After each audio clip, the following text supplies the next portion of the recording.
જોડે રહેજો રાજ, ભલે સૂરજ ઉગે કે ના ઉગે, ભલે ચંદ્ર ડૂબે કે ના ડૂબે, પણ જોડે રહેજો રાજ. આ ગીતના શબ્દો આજે યાદ કરવા પડે. અહીંયા આ ગીતનો સંદર્ભ ફિલ્મના નાયક નાયિકાની નહીં પરંતુ રાજનીતિના કલાકારો માટે થઈ રહી છે. નમસ્કાર, સંદેશ વિશેષ સાથે હું છું આપની સાથે વિકાસ મકવાણા. લોકસભા ચૂંટણી માટે ગુજરાતની 26માંથી 2 બેઠક પર આમ આદમી પાર્ટી અને 24 બેઠક ઉપર કોંગ્રેસ ચૂંટણી લડશે તેવી સહમતિ હાલ ઇન્ડિયા ગઠબંધને કરી છે. ઇન્ડિયા ગઠબંધન અહીંયા સંદેશો આપવા માંગે છે કે અમે ગુજરાતમાં જોડે છીએ અને જોડે રહીને પણ ચૂંટણી લડીશું. અહીંયા આપના ફાળે માત્ર 2 બેઠક જ આવી છે અને તેમાં 1 બેઠક પર તો હજુ પણ ઉકળતા ચરુ જેવી સ્થિતિ છે. ત્યારે આ સંઘ કાશીએ પહોંચશે કે નહીં તે આ ગઠબંધન કેટલું ટકે છે તેના પર નિર્ભર છે. ગુજરાતની અદેખાઈ કરવી ના પોસાય. કારમી હારનો કરવો પડે છે સામનો. દેશની સત્તા મેળવવા ગુજરાત જીતવું જરૂરી. ગુજરાત એક એવું રાજ્ય જેની ક્યારેય અદેખાઈ ના થઈ શકે. પછી વાત વેપારની હોય કે વાત રાજકારણની હોય. છેલ્લી 2 ટર્મથી કેન્દ્રમાં સત્તા વિહોણી રહેલી કોંગ્રેસને કારમી હાર મળી છે. તો એમાં ગુજરાતના પરિણામોનો સવિશેષ ફાળો રહ્યો છે. કારણ કે વિધાનસભાની ચૂંટણી હોય કે લોકસભાની ચૂંટણી, આ તમામ પરિણામોમાં ભાજપ સામે કોંગ્રેસના સુપડા સાફ થયા છે. વર્ષ 2019માં ગુજરાતની 26 લોકસભા બેઠકમાંથી કોંગ્રેસના ફાળે 1 પણ બેઠક ન આવી. કેટલીક બેઠકો તો એવી છે જ્યાં દાયકાઓથી કોંગ્રેસ ખાતું ખોલાવી શકી નથી. અને અહીં વાત એવી જ 2 બેઠકની કરવી છે. એક ભરૂચ અને બીજી ભાવનગર. બંને બેઠકો ઉપર ભલે કોંગ્રેસને જીત ના મળી હોય, પણ આ બંને બેઠક કોંગ્રેસના દિગ્ગજો માટે ખૂબ મહત્વની રહી છે. જીવન પર્યંત કોંગ્રેસ માટે કામ કરનાર અહેમદ પટેલનો ગઢ ભરૂચ બેઠક. આ બેઠક સાથે અહેમદ પટેલના પરિવાર અને તેમના સમર્થકોનો લગાવ રહ્યો છે. પણ હવે આ બેઠકમાં જીત મેળવવા માટે કોંગ્રેસે સમીકરણ બદલવા પડ્યા છે અને કોંગ્રેસના ઉમેદવાર ન ઉતારવાની જાહેરાત કરવી પડી છે. બસ આ જ નિર્ણયથી અહેમદ પટેલના પરિવારને ઝટકો લાગ્યો છે. બીજી તરફ શક્તિસિંહ ગોહિલ જેઓ પ્રખર કોંગ્રેસી, ભાવનગર એમનો ગઢ, અને એ બેઠક પર પણ કોંગ્રેસે આપના ઉમેદવારને સમર્થન આપવાનો નિર્ણય લીધો છે. આ બંને બેઠક પર કોંગ્રેસે ચૂંટણી ના લડવાનો નિર્ણય કરી એક ચોંકાવનારો અખતરો કર્યો છે. લોકસભા 2024ની ચૂંટણીમાં વડાપ્રધાન નરેન્દ્ર મોદીને માત આપવા, ભાજપને હરાવવા માટે વિપક્ષી દળો એકજૂટ થયા. લક્ષ્ય સાધવા માટે નક્કી કરાયું કે આપણે બધા ભેગા થઈને ભાજપને સત્તા પરથી હટાવીશું. અને આ જ ધ્યેય સાથે એક ગઠબંધન બન્યું. અને આ ગઠબંધનમાં કોંગ્રેસ, આપ, જેડીયુ, આરજેડી, સમાજવાદી પાર્ટી, ટીએમસી, શિવસેના, ઉદ્ધવ જૂથ સહિતની નાની મોટી પાર્ટીઓ એક સાથે આવી અને આ ગઠબંધનને નામ અપાયું INDIA, એટલે કે ઇન્ડી અલાયન્સ. 18 જુલાઈ 2023ના દિવસે આ ગઠબંધનની આધિકારિક રીતે જાહેરાત કરવામાં આવી. ગયા વર્ષે જુલાઈ મહિનામાં આ ગઠબંધનની જાહેરાત કરાઈ. ઉદ્દેશ્ય એક હતો કે એનડીએ સામે મજબૂતીથી લડવું. પણ મહિનાઓ વીતતા તો ગઠબંધનના તાર ખુલવા લાગ્યા. આ ગઠબંધનને સૌથી મોટો ઝટકો આપ્યો જેડીયુના નીતિશ કુમારે. ઇન્ડી અલાયન્સના પાયામાં રહેનારા નીતિશ કુમારે ગઠબંધન સાથે છેડો ફાડી દીધો અને સાથે જ બિહાર ઇન્ડી ગઠબંધનના હાથમાંથી નીકળી ગયું. પહેલા તો ટીએમસીએ પશ્ચિમ બંગાળમાં એકલા હાથે ચૂંટણી લડવાની જાહેરાત કરી. પંજાબમાં આપે એકલા હાથે લડવાની જાહેરાત કરી. મતલબ કે અહીં સુધીમાં કોંગ્રેસને પશ્ચિમ બંગાળ અને પંજાબથી હાથ ધોવાનો વારો આવ્યો. આ બધા વચ્ચે કોંગ્રેસને ઉત્તર પ્રદેશમાં રાહત મળી. સમાજવાદી પાર્ટી અને કોંગ્રેસ વચ્ચે સહમતિ સધાઈ અને સીટ શેરિંગની ફોર્મ્યુલા નક્કી થઈ. ઉત્તર પ્રદેશની 80માંથી 63 બેઠકો ઉપર સમાજવાદી પાર્ટી અને 17 બેઠકો ઉપર કોંગ્રેસના ઉમેદવારો ચૂંટણી લડશે એવો નિર્ણય આખરે લેવાયો. સૌની નજર હવે ગુજરાત પર હતી. બસ એ જ ચર્ચા હતી કે કોંગ્રેસ અને આમ આદમી પાર્ટી અલગ અલગ લડે છે કે પછી એક સાથે આવીને ચૂંટણી લડે છે. અને જો સાથે આવીને ચૂંટણી લડે છે તો બેઠકોની વહેંચણી કેવી રીતે કરશે. અને આખરે આ બધી જ અટકળોનો અંત આવ્યો. ગુજરાતમાં કોંગ્રેસ આપ એક સાથે એટલે કે ઇન્ડી ગઠબંધનના નેજા હેઠળ ચૂંટણી લડશે. કોંગ્રેસ રાજ્યની 24 બેઠક પર પોતાના ઉમેદવાર ઉતારશે તો 2 બેઠક પર આમ આદમી પાર્ટી પોતાના ઉમેદવાર ઉતારશે. અહીં જે બેઠક આમ આદમી પાર્ટીને ફાળવવામાં આવી છે એ હાઈ પ્રોફાઇલ બેઠક છે. પહેલી બેઠક છે ભરૂચ અને બીજી છે ભાવનગર. ગુજરાત કોંગ્રેસ અત્યાર સુધીના ઇતિહાસમાં પહેલીવાર ભરૂચ અને ભાવનગર બેઠક પર ઉમેદવાર નહીં ઉતારે. તેઓ આપના ઉમેદવારને સમર્થન આપશે. કોંગ્રેસના નેતાઓ આપના ઉમેદવારને સમર્થન આપીને જીતાડવાના પ્રયાસ કરતા જોવા મળશે જો ગઠબંધન લોકસભાની ચૂંટણી સુધી ટકશે તો. ભરૂચ અને ભાવનગર બેઠક પરથી આમ આદમી પાર્ટીએ ઉમેદવારના નામની જાહેરાત પણ કરી દીધી છે. ભરૂચ બેઠક પર ચૈતર વસાવા તો ભાવનગર બેઠક પરથી ઉમેશ મકવાણાનું નામ જાહેર થઈ ચૂક્યું છે. ચૈતર વસાવાએ પોતાના નામની જાહેરાત થતાં જ કોંગ્રેસના નેતાઓનો આભાર માન્યો. ચૈતર વસાવાએ વિશ્વાસ વ્યક્ત કર્યો કે આ ચૂંટણી જીતીને કોંગ્રેસના દિગ્ગજ નેતા અહેમદ પટેલને શ્રદ્ધાંજલિ અર્પણ કરશે. જેની સામે ભરૂચના સાંસદ અને ભાજપના નેતા મનસુખ વસાવાએ કહ્યું કે ભાજપ મજબૂત પાર્ટી છે, કોંગ્રેસ પહેલેથી તૂટી ગયેલી છે અને આપના ગણ્યા ગાંઠિયા કાર્યકર્તા છે, જેથી ભરૂચ બેઠક પર તો ભાજપ જ જીતશે. બહુ સરળતાથી જંગી લીડથી જીત થવાનો સાંસદ મનસુખ વસાવાએ દાવો કર્યો. જે કોંગ્રેસ અને આમ આદમી પાર્ટીનું ગુજરાતમાં ગઠબંધન થયું છે એમાં ભરૂચ સીટ પરથી મારા નામની જાહેરાત થઈ છે ને અમે વધાવી લઈએ છીએ. એમાં મલ્લિકાર્જુન ખડગેજી, રાહુલજી, પ્રદેશ પ્રમુખ શક્તિસિંહ ગોહિલજી અને ભરૂચના અહેમદ પટેલ સાહેબના પરિવાર મુમતાજજી અને ફેજલજીનો અમે ખૂબ ખૂબ આભાર માનીએ છીએ. સાથે સાથે એમને વિશ્વાસ આપીએ છીએ કે કોંગ્રેસના તમામ સાથી મિત્રોને અમે સાથે લઈને એમને વિશ્વાસમાં લઈને અમે આગળ વધીશું, સાથે બેસીને રણનીતિ બનાવીશું અને ભરૂચ લોકસભા જીતીને સ્વર્ગીય અહેમદ પટેલજીને અમે શ્રદ્ધાંજલિ આપીશું. ભારતીય જનતા પાર્ટી હું ફરી પણ કહું છું, એટલી બધી મજબૂત છે. અમારા પ્રદેશ પ્રમુખો અને નેશનલ ભારતીય જનતા પાર્ટીના જે પ્રમુખ છે જેપી નડ્ડાજી અને એમનું જે સંગઠન સરકારની સાથે રહીને એટલી મજબૂતાઈથી કામ કરે છે કે ગમે તેવી ચૂંટણી, વિધાનસભાની ચૂંટણી હોય કે પછી લોકસભાની ચૂંટણી હોય, બિલકુલ એમ કહું ને સરળતાથી એમ કહું રમતા અમે જીતી જવાના છે.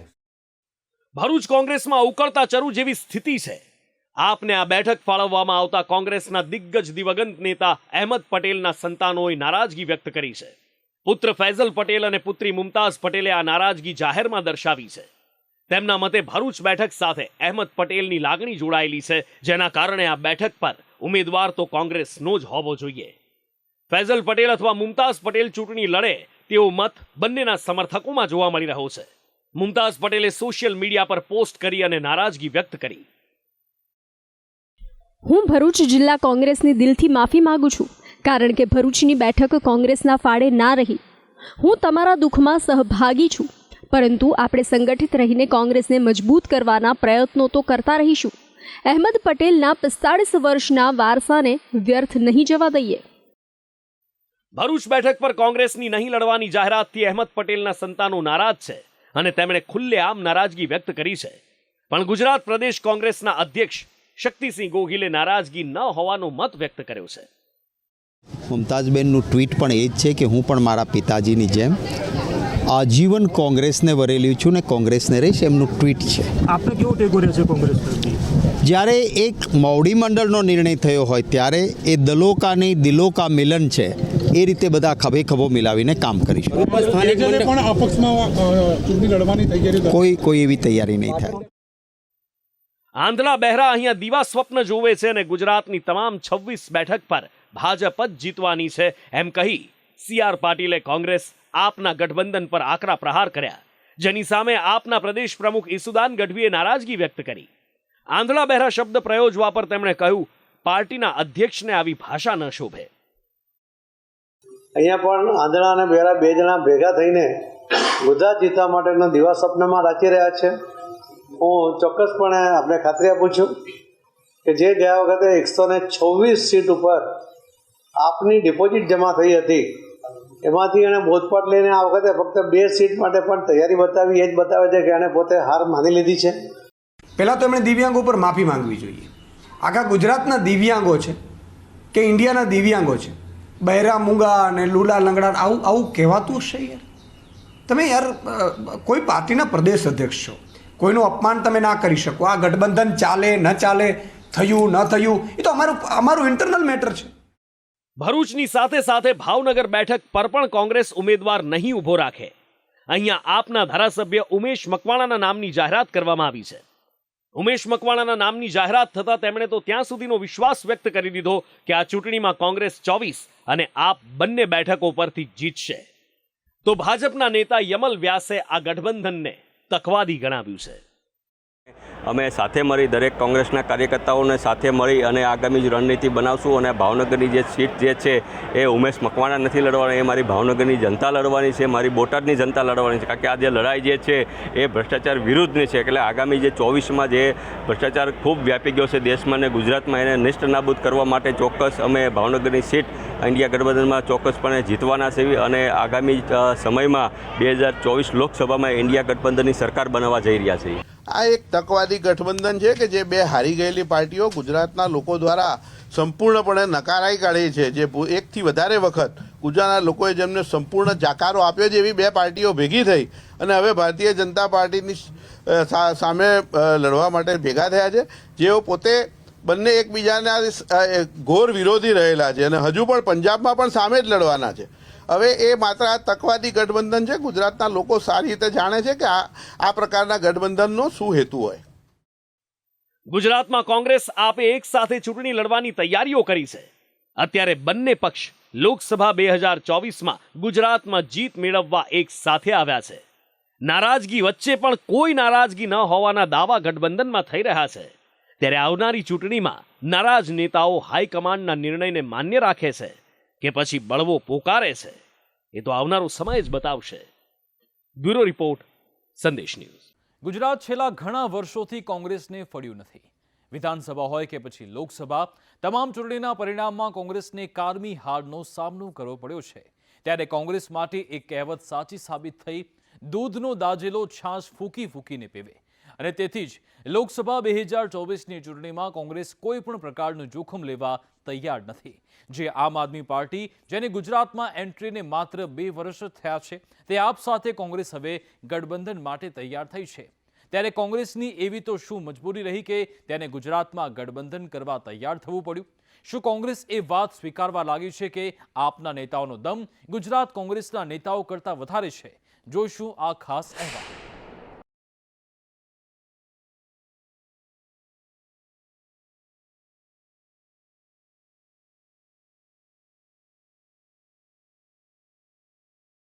વર્ષ 2019ની ગુજરાતની તમામ લોકસભા બેઠક પર ભાજપની જીત થઈ હતી અને ફરી એકવાર ભાજપે તમામ 26 બેઠકો પર જીત મેળવવાનો લક્ષ્યાંક રાખ્યો છે. તો સામે કોંગ્રેસ વર્ષ 2024ની ચૂંટણીમાં ગુજરાતમાં કોંગ્રેસના ફાળે પણ લોકસભાની બેઠક આવે તેવા પ્રયત્નો કરી રહી છે. ત્યારે આ વખતે કોંગ્રેસે એકલા હાથે નહીં પરંતુ આમ આદમી પાર્ટીના સહયોગથી ચૂંટણી લડવાની રણનીતિ બનાવી છે. 26 બેઠકમાંથી કોંગ્રેસે 2 બેઠક, જે ગુજરાત કોંગ્રેસ માટે સૌથી મહત્વની બેઠક રહી છે, તે બેઠકો આમ આદમી પાર્ટીને ફાળવી છે. ભરૂચ અને ભાવનગરમાં કોંગ્રેસ પોતાના ઉમેદવાર નહીં ઊભા રાખે. પરંતુ આ બંને બેઠકથી નજીકના ભૂતકાળમાં તો કોંગ્રેસને કોઈ ફાયદો થયો નથી. જૂની લોકસભા ચૂંટણીના પરિણામમાં ભરૂચ અને ભાવનગર બંને બેઠક પર ભાજપનો દમ રહ્યો છે. ત્યારે આ બંને બેઠક ભાજપ પાસે કઈ રીતે આવી તેની વાત કરીએ. ગુજરાત લોકસભામાં ભરૂચની સીટ ભાજપ અને કોંગ્રેસ બંને માટે સૌથી મહત્વની રહી છે. આ લોકસભામાં સૌથી વધારે આદિવાસી અને તે બાદ મુસ્લિમ મતદારો અને અનુસૂચિત જનજાતિના મતદારોનો પ્રભાવ રહ્યો છે. કોંગ્રેસ છેલ્લા 40 વર્ષથી ભરૂચ લોકસભા બેઠક જીતી શક્યું નથી. એક સમય કોંગ્રેસનો ગઢ કહેવાતી ભરૂચ બેઠક છેલ્લા ઘણા વર્ષોથી ભાજપનો ગઢ બની ગઈ છે. વર્ષ 1977માં દિવંગત નેતા અહેમદ પટેલ 26 વર્ષની વયે ભરૂચ બેઠક પરથી ચૂંટણી લડ્યા હતા અને તેમણે જીત મેળવી હતી. માત્ર 26 વર્ષની ઉંમરે તેઓ સાંસદ બન્યા. તે બાદ વર્ષ 1989માં ભરૂચમાંથી ભાજપના ચંદુ દેશમુખની જીત થઈ. ત્યારબાદ 1989થી 1998 સુધી ભાજપનો જ ભરૂચ બેઠક પર દબદબો રહ્યો. તે બાદથી વર્ષ 1998થી વર્ષ 2024 સુધી ભરૂચ બેઠક પર ભાજપનું એક ચક્રી શાસન રહ્યું છે. અને આ બેઠક પર મનસુખ વસાવા સતત સાંસદ તરીકે ચૂંટાઈ આવ્યા છે. મતલબ કે 26 વર્ષથી મનસુખ વસાવા સાંસદ રહ્યા છે અને તે જ કારણથી આ બેઠક ભાજપનો ગઢ રહી છે.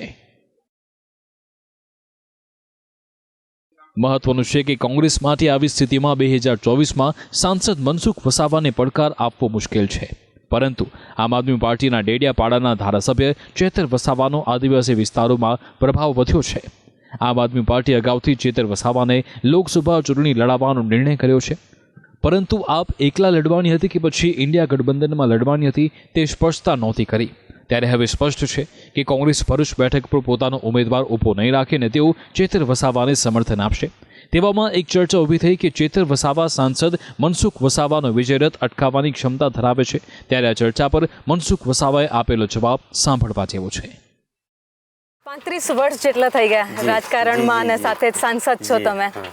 1998 થી સાંસદ. જી, તો 1998 થી 2024 નો સમય ઘણો બધો સમય થઈ ગયો. અત્યાર સુધી કહેવાય કે ટ્રાઇબલ વિસ્તારમાં જ્યારે સાંસદનું નામ પડે એટલે સૌથી પહેલા બધાના માટે એક જ નામ હોય કે મનસુખ વસાવા.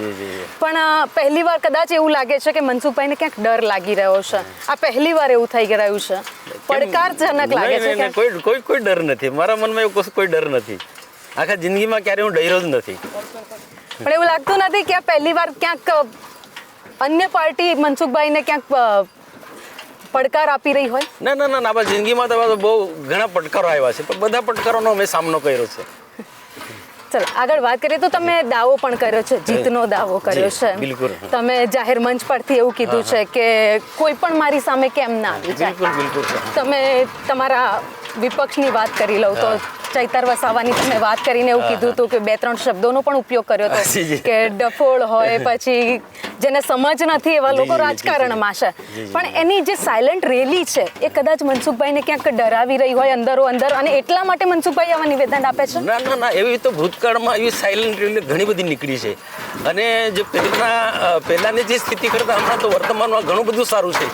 ને હું એટલા માટે કેટલીક વખત કે નરેન્દ્રભાઈ માદે ચૈતરભાઈ બોલ્યા કે પ્રધાનમંત્રી મારી સામે આવે, રાહુલ ગાંધી મારી સામે ચૂંટણી લડવા માટે, તો તેવા સમયે એક પરિપક્વ વ્યક્તિ તરીકે નરેન્દ્રભાઈ મોદીને પોતાની જાતે એ સરખાવી ના શકે, એટલા માટે કેટલાક શબ્દો મારે પ્રયોગ કરવો પડે. બાકી મને ચૈતર વસાવા કે આ પાર્ટીથી કોઈ ડર નથી. રસપ્રદ વાત એ છે કે વર્ષ 1998થી સતત ભરૂચ બેઠક પર સાંસદ રહેનારા મનસુખ વસાવા આમદારી લોકસભા 2024ની ચૂંટણીને લઈ સતર્ક છે. સંદેશ ન્યૂઝ સાથેની વાતચીતમાં મનસુખ વસાવા આડકતરી રીતે સ્વીકારે છે કે ચેતર વસાવા તેમને પડકાર આપી શકે છે.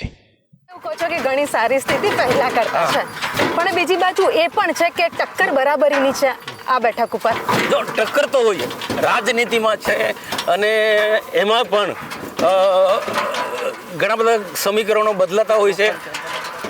કોંગ્રેસ ગઠબંધન એમની સાથે ના પાડતા હતા, છતાં પણ ગઠબંધન થઈ ગયું છે.